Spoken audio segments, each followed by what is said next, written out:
Another American Idol night here on Fox, and we're just going to check to see exactly where we are with everybody right now before we get to Hot 101.9 PJ Styles. We are down to 9 people, and they sang tonight. Yes, they did. Most popular downloads tonight.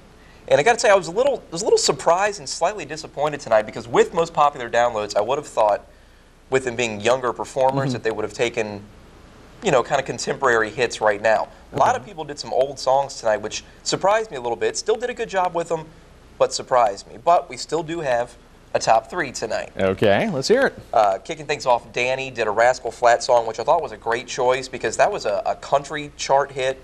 It also crossed over in a mainstream top 40, so it was a hit in 2 different genres.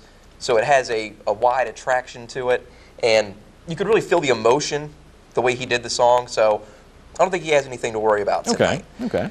Adam, as always, just does a performance that's memorable. Did a Wild Cherry song, which one of those kind of songs that I wish he would have done something more modern, but got to give the guy credit. He can sing and he's an entertainer, so no worries for him tonight. And then Chris, he was the last guy to perform, did Ain't No Sunshine, and he did a completely different take on the song, completely different take that I've ever heard on the song. And I got to say that I think that's probably the best song that he's done in the competition. So pretty interesting music-wise tonight, especially with the constraints they had. Yeah, because they could pick pretty much anything they wanted tonight. So it was interesting. Now, some people probably regret the pick they made tonight. There's 3 of them, too. Yes, there are. And the person that seems like every week I'm having to harp on, but Megan, I'm still extremely surprised that she didn't get kicked off last week. She wasn't even in the bottom 3 last week. This week, I'm gunning for her again. She's got to be in the bottom 3. She's just staying, though. She did. She's kind of like Sanjaya a couple years ago, I think, where she doesn't sing very well, but for some reason she has a following. Okay. I'm going to put her in the bottom 3 again, though. We'll see what happens. I'm also going with the Noop this week. He did an Usher song, and when Usher is on stage, Usher is one of those guys, he's larger than life. He's a performer. He's an entertainer. Noop didn't do that. He kind of came across as goofy to me, and he made a comment that he wants to be an R&B artist. That's why he did Usher. If that's how he's going to perform as an R&B artist, he needs to start looking for another genre of music to do.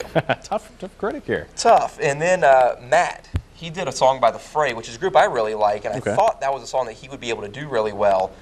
He sounded raspy to me, and he kind of had a yodel thing going in his voice. I kind of found it annoying with the yodeling and the raspy, so I think he might be making a return trip to the bottom 3 this week. So do you think a lot of it, I think Simon at one point touched people just not being themselves? Do you think that might be a problem? Yeah, I think so. I think they start to overthink it a little bit because the judges every week, you need to do this, you need to do this.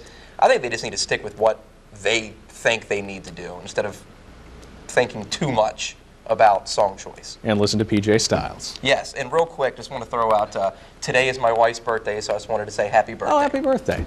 All right, PJ Styles, thanks for joining us tonight. All right, thank you. Well, tonight, Mark.